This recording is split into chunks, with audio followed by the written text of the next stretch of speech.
I'm about to break up with my boyfriend over a backpack, and I need to know if I'm overreacting. I'm 25F, my boyfriend Jacob is 26M. We've been together 6 months, and I think I might break up with him over a backpack. Yes, a backpack. I can already hear the comments. Girl, get a grip. I would like to.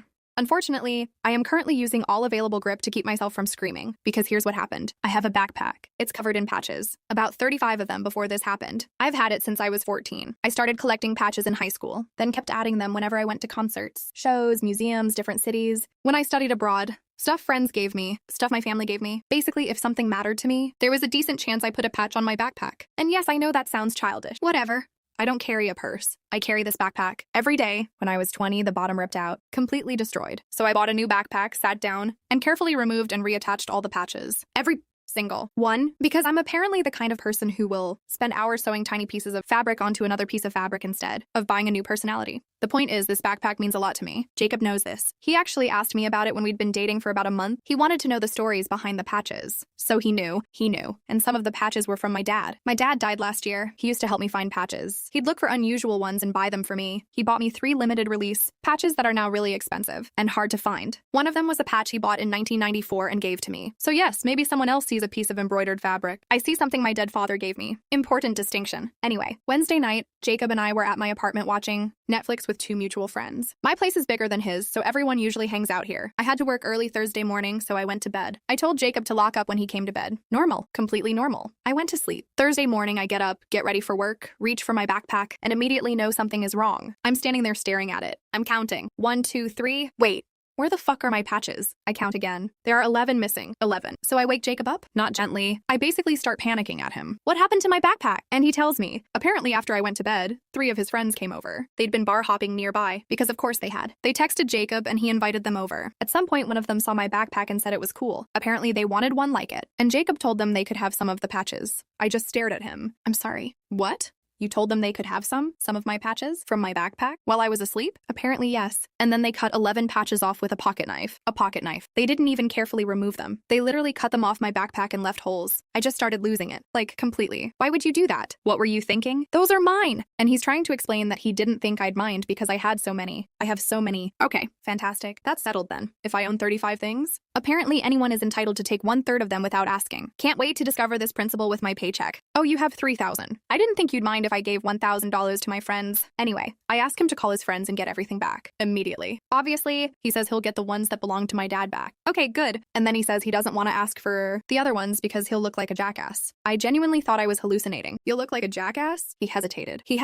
I asked him if he cared more about looking stupid to his friends than he cared about me being upset, and he didn't answer right away. So I told him to leave, which, looking back, was probably the calmest possible response available to me because I had several other responses in mind. I messaged the people who had been there. One of the mutual friends got back to me. He brought my patches back that night. He apologized. He said he'd thought it was weird that Jacob offered them but went along with it. So now I'm down to 9. 9 patches. And 4 of those are from my dad. I feel sick. Actually, physically sick. And I know what people are going to say. They're patches. Yes, they are. Congratulations on identifying fabric. But they aren't just patches to me. Somebody I loved is dead. He gave me these. I can't exactly walk into a store and say, "Hi, I'd like 1 replacement dead father, please." That's not how this works.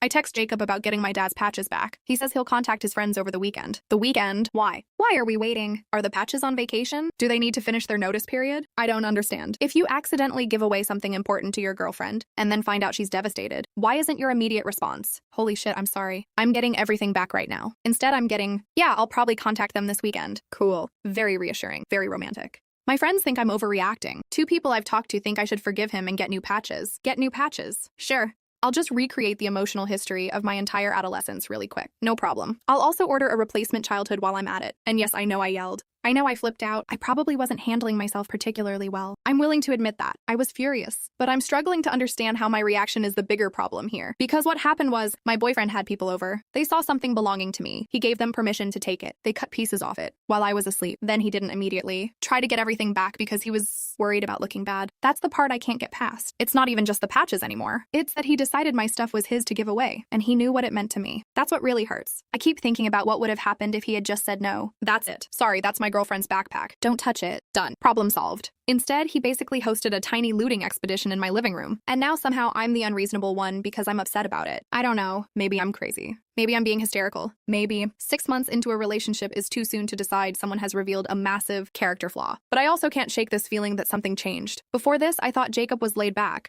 because he was secure and easygoing. Now I'm wondering if he's laid back because he just doesn't care. And those are two very different qualities. One is attractive. The other is basically emotional furniture. I don't know if I can trust him after this. I don't know if I can trust someone who sees something that matters to me and decides that because he doesn't think it's important, I don't get to decide what happens to it. So, am I overreacting? Because right now I want my patches back. I want my dad's patches back. And increasingly, I want my boyfriend back out of my apartment permanently. Updates.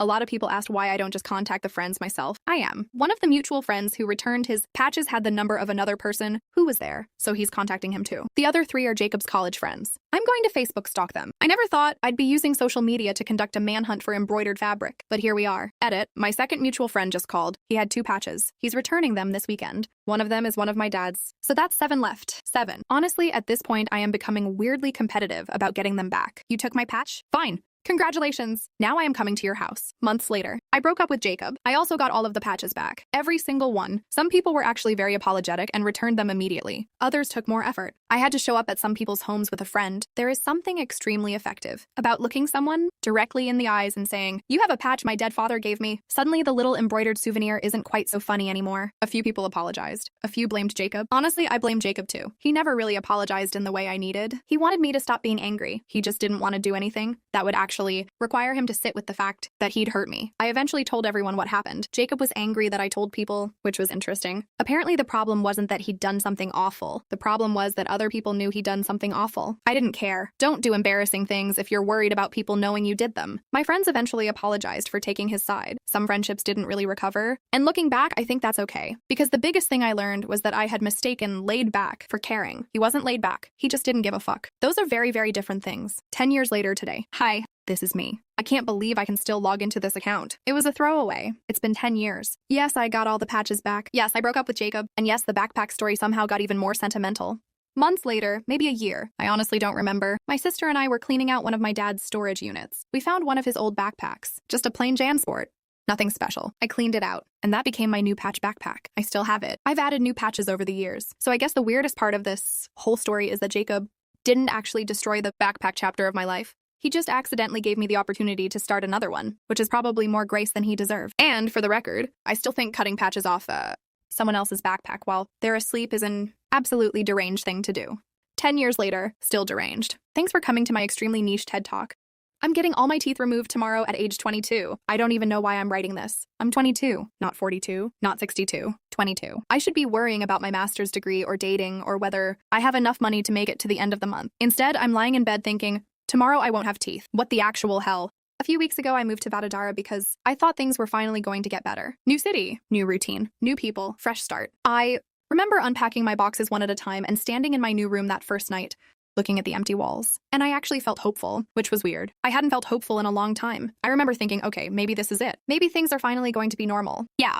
About that. The last few weeks have been some of the hardest of my life, and everything happened so quickly that I still haven't caught up with it emotionally. I'm a quiet person, really quiet. I listen more than I talk. I notice everything. I remember little things people say. I just don't usually say any of it. I'm shy, like genuinely shy.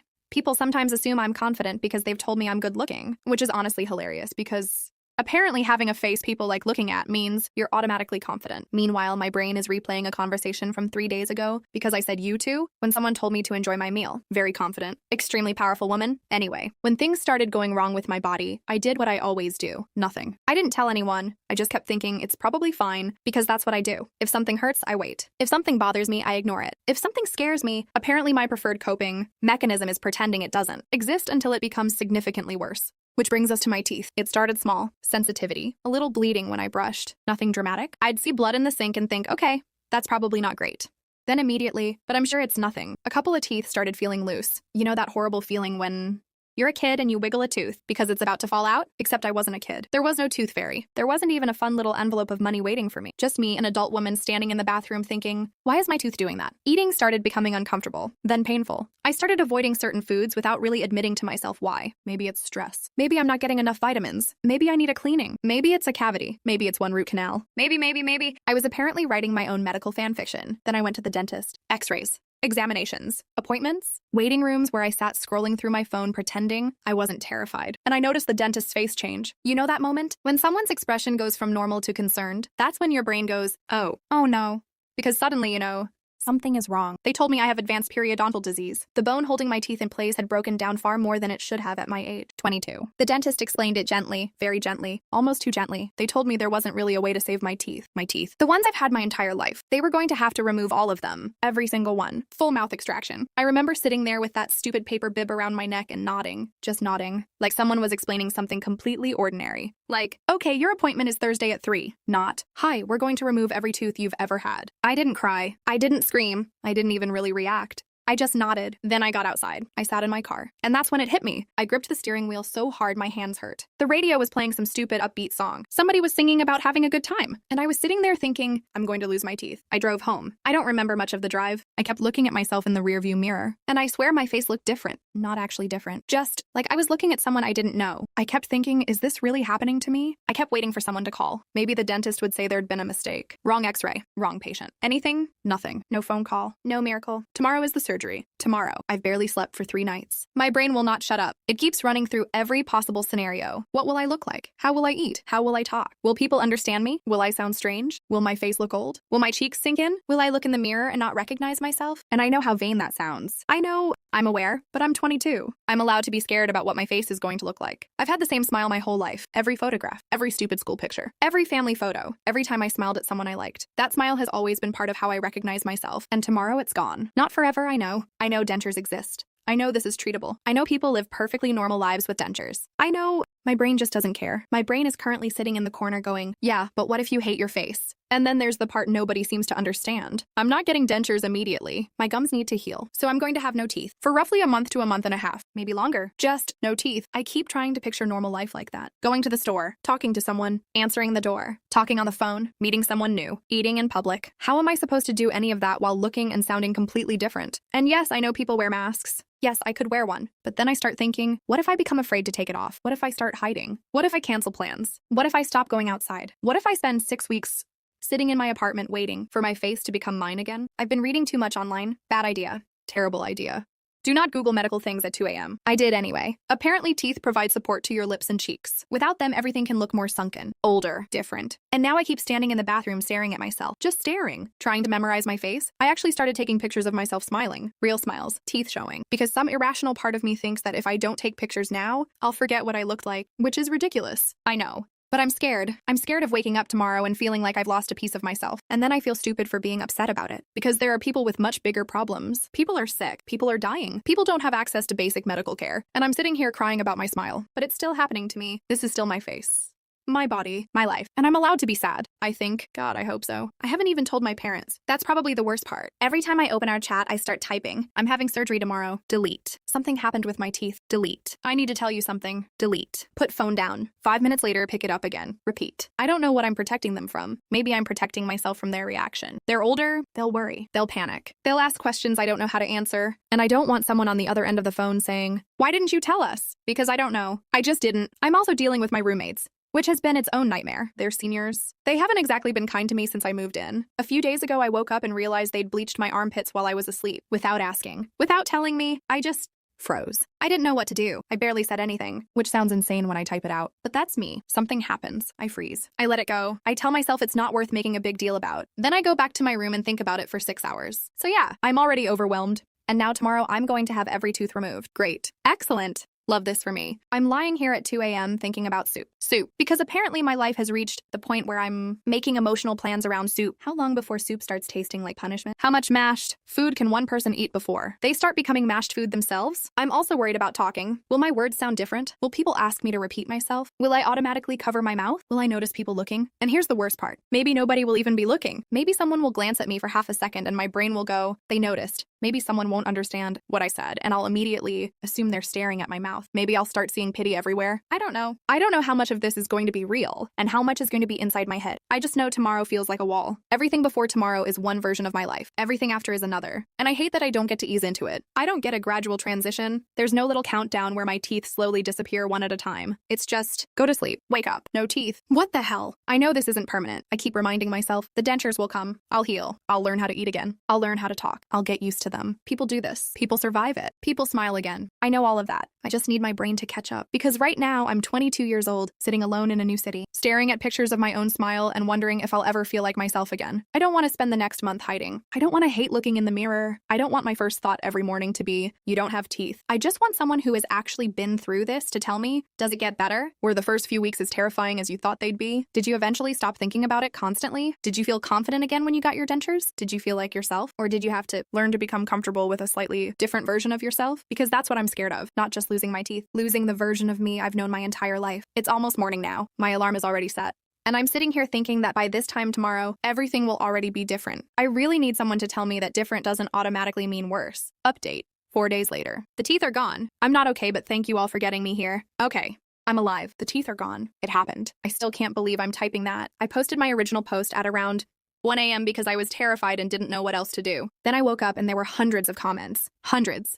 People telling me their stories. People who had dentures at 24. People who had all their teeth removed young. People who had been scared of exactly the same things I was scared of. I read every single one, even the ones I didn't answer. I don't think I can explain how much that helped. I went into the procedure knowing that somewhere out there were people who had survived this. That mattered. So, August 1, I got all my teeth removed. All of them. And yes, I screamed when they were giving me the anesthesia. Like, really screamed. I didn't plan to. I don't even remember deciding to scream. It just happened. There were 3 doctors and 2 nurses in the room, and apparently, I briefly decided everyone needed to know how unhappy I was about the situation. Honestly, fair. They were all incredibly kind. Afterward, I couldn't speak properly, so they actually booked me a cab back to my hostel. Didn't charge me for it. That tiny kindness meant so much, because I was already completely overwhelmed. Then I got home, the numbness started wearing off, and I cried. For hours. 3 to 5 hours probably. Not even dramatic crying. Just crying. Stop. Look at my reflection. Start again. Phone screen. Cry. Microwave door. Cry. Bathroom mirror, absolutely lose it. Because my face really does look different. I knew it would. I read about it 100 times. But reading your cheeks and lips may look different is one thing. Looking at your own face and realizing your brain doesn't recognize it is something else entirely. Everything looks sucked in. My lips, my cheeks, my whole face. I look older, a lot older. And every time I see myself, my brain goes, that's not me. Then I remember, it is me. It's just me without teeth, which is somehow worse. I'm only allowed liquids and soft foods right now. Talking is difficult. Everything comes out mushy. I have to repeat myself. And I can't really touch my gums because they hurt. So brushing and rinsing have become these enormous complicated tasks. I honestly look like an old woman right now. I look like I aged 40 years overnight, which is impressive, I guess. Not everyone can accomplish that in a single afternoon. The doctors gave me a mountain of medication, painkillers, antibiotics, mouth rinses, more things. My table looks like a pharmacy exploded. One good thing, my roommates went back to their hometown for about a week and a half because of their holiday break. The timing could not be better. I get to hide in peace. No awkward conversations, no comments, no wondering what they're thinking, just me and my increasingly questionable soup collection. Also, someone from my original post told me to drink pineapple juice for swelling. I was skeptical. I tried it. It actually helped. So thank you, random internet person. You have officially contributed more to my recovery than some people I've known in real life. I've been pretty deep in the emotional hole these past few days, but now that it's done, I'm trying to stop replaying it. There's no undo button. The teeth are gone, so I might as well move forward. And honestly, I found one upside. I am saving so much money on toothpaste. 0 rupees. Financially, I am thriving. Dental hygiene has finally met my budget. I still haven't told my parents. And I've decided I'm probably not going to. They're older. I know they'd worry themselves sick. They can't change what happened. They can't undo it. So what's the point of making them carry this too? For now, I'm okay keeping it to myself. Financially, this has also been stressful. I had some savings from my previous job before starting my master's. That's paying for everything. And watching that money disappear is terrifying in its own special way. But if I'm going to spend my savings, I'd rather spend them getting healthy. The gums need time to heal. Originally, they told me around a month and a half before dentures. Now they're saying my recovery is slower than expected. It might be 2 to 2.5 months. I won't lie. I heard that and immediately thought, oh, fantastic. But okay. Apparently my gums did not receive the memo about my preferred schedule. They need more time. So they get more time. I'm trying. 1 day at a time. Also, I went to the best dental hospital here. So for everyone worrying that I somehow wandered into a random clinic and let someone with a pair of pliers make medical decisions for me. No, I was at a proper hospital. I'm being taken care of. And honestly, thank you. Thank you so much. I have 0 friends here. Nobody really talks to me. And even if they did, I'm so introverted I'd probably panic and forget how language works. But you guys talked to me. You told me your stories. You reassured me. You made me laugh. You made me feel less alone. I genuinely didn't expect that. I thought I'd post into the void at 1 a.m. Instead, hundreds of strangers basically sat beside me through one of the scariest things I've ever experienced. So thank you. Really. I'll probably update again when the dentures situation starts moving. Until then, if anyone has good soup recipes, please send them. I have apparently entered my soup era, and I am going to need variety. Also sorry if my English is weird anywhere. It's not my strongest language, and I used Grammarly to help me clean things up, and thank you again. Seriously, I thought I was completely alone. I wasn't.